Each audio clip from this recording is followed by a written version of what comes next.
Welcome back. My guest this segment is Wayne Isaacs. He's CEO of Green Stripe Naturals, a private company that will yet soon go public. Welcome, Wayne. Thank you very much. Pleasure to be here. Sure. Tell me about Green Stripe Naturals. Well, Green Stripe is a company that was formed over the past year or so. The company was really born out of my curiosity with respect to how the cannabis business was operating in Canada and how that could be translated to opportunities coming out of Jamaica. As most people will know and recognize, Jamaica is one of the few countries in the world with a national cannabis brand. So in light of the fact that there was so much attention being paid to cannabis here in Toronto, I wanted to make sure that some of the light was shed on Jamaica, my home country. I am Jamaican Canadian, and wanted to make sure that that the national branding of Jamaica and the superior cannabis in Jamaica, would have access to markets all over the world. Mm-hmm. So when you say a national cannabis brand, you mean the idea that cannabis is kind of thought of as a national product of Jamaica? That's exactly what I mean. That's exactly what I mean. Okay, Yeah. Can't argue with you there. I've been very fortunate in that I've traveled, a great deal of the world throughout my career, and every time I mention that I'm from Jamaica, usually one of the first questions that people will ask is, I've heard that there's some really good cannabis in Jamaica. Well, I'm going to go down there and find out on Thursday for myself. Well, so I hope you do. I'm looking forward to it. Okay, so then is the opportunity basically characterized by a large export market or a large domestic market, medical, recreational? What's the configuration? A little bit of everything. What we're looking at right now for our company focus, initially we'll be looking at doing business domestically, simply because the export laws in Jamaica haven't been quite defined yet. Okay, so there's there is some delay right now with the Jamaican government in terms of getting a properly defined export protocol in place. So for the meantime, what we're going to be doing is really servicing the domestic community, primarily those high traffic tourist areas in Jamaica. Okay. So is there currently recreational laws in place? No, there is no recreational law in Jamaica. There is no recreational cannabis use in Jamaica. Okay, that sounds like a complete contradiction to me from what I know about it. A lot of people think that recreational cannabis is legal in Jamaica. It is not. Every Jamaican is allowed to grow 5 plants, and they can use those 5 plants for their own purposes.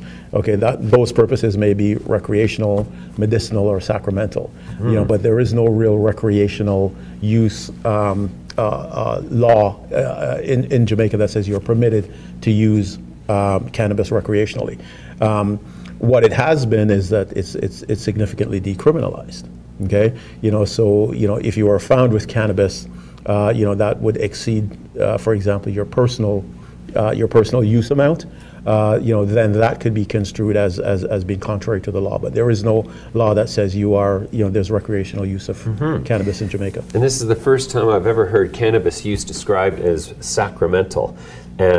Maybe some of my audience doesn't quite understand what that means, especially in the Jamaican context. Could you elaborate on that? I could, and I'll try to do it some justice. But sacramental use of cannabis really is something that is more concentrated around the Rastafarian communities. Okay, where they grow cannabis and they often use cannabis as a sacrament in their religious practices. Okay, so some people, depending on what form of religious practices they may have, they may grow cannabis strictly for the reason of offering up to their deities. Right. Okay? So do Jamaicans who are Rastafarians essentially, do they get a free pass if they're found with cannabis?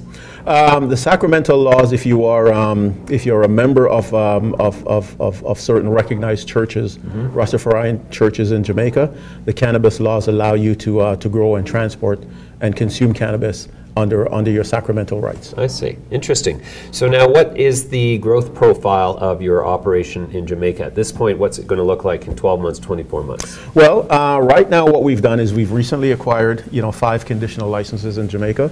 That's a full spectrum of cannabis licensing that's available in Jamaica. We have a cultivation license, a processing license, R&D license, transportation license, and a dispensary license. Okay. Right now, what we're doing is we're building out the cultivation part of the business. We've spent the last, I would say, 6 to 8 weeks or so building it out. We've constructed 5 structures on the premises, and we're really trying to get those premises now compliant with what the Cannabis Licensing Authority in Jamaica requires to grant us a final license to grow cannabis. Very interesting. So then your anticipation and your expectation, I gather, is that there will be export laws in place in due course. Oh, absolutely. I think Jamaica must put export laws in place. I think it is coming. It's a little bit slow coming, just simply because there has to be considerations given to the number of different jurisdictions that you could potentially export to. So the government, I think, is trying to make sure that there are allowances made within the export regime to accommodate those import criteria from other jurisdictions. Sure. And Red Stripe is a nationally or internationally recognized beer brand. Is Green Stripe associated with Red Stripe? Green Stripe is not associated with this Red Stripe, but we are hoping to have that international cannabis brand, very much like Red Stripe has the international beer brand. Sure. And interesting, maybe a potential acquisition down the road. Well, we wouldn't rule it out. Right, for sure. Okay, so then is a domestic market, there's 2.9 million people resident there. Correct. What portion of them are known to be cannabis consumers? It's hard to say, because there aren't really, any real reliable statistics on that. But what I can tell you is just from my, sort of anecdotal information experience, a great number of Jamaicans are cannabis users, but not necessarily cannabis smokers, right? Like a lot of older people will use cannabis in things like teas, to help with their pains and their aches. Sure. Some people will use it, again, for various medicinal purposes. But I would say a good portion of the population, probably in some way, shape, or form, may use cannabis. But also, what you have to keep in mind is that, culturally and traditionally, it's a very accepted form of medicinal treatment in Jamaica, right? So not all use of cannabis goes towards, getting a high or anything like that. A lot of it goes towards, curing ailments or basically, quality of life issues. Sure. And you've already got some agreements in place to sell your product to the Ganja Growers and Producers Association of Jamaica. No, that's the other way around, actually. Oh, okay. Yeah, the Ganja Growers and Producers Association of Jamaica is the largest and most powerful advocacy and political group for all things cannabis in Jamaica. When I decided to go back to Jamaica and start looking at opportunities in Jamaica, they were one of the first groups that I met with. It developed a very good relationship with the executive members of the association.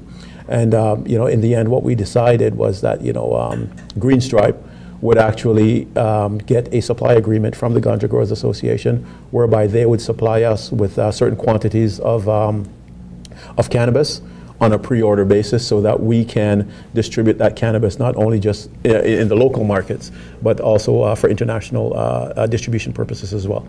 I see. So you're not actually planning to be the grower. You're going to partner with growers and sell their product for them? Partially, but we also have our own cultivation facility. We have a 20-acre facility in Clarendon that we're building out right now, and we're expecting to put that into full cultivation, partial cultivation by the end of the year, full cultivation within the next 12 months. Okay, and when do you anticipate Green Stripe seeking a public listing? Well, I'm hoping it'll be by the end of the year. Okay. Because we've put a great deal of effort into building this company. We've got a fantastic shareholder base who have been very, very supportive. There's some liquidity in the markets right now, so we're hoping to capitalize on all of those factors and hopefully get a listing by the end of the year. Well, fantastic. Well, that's a great introduction, Wayne. We'll look forward to seeing you when you get up and running and public.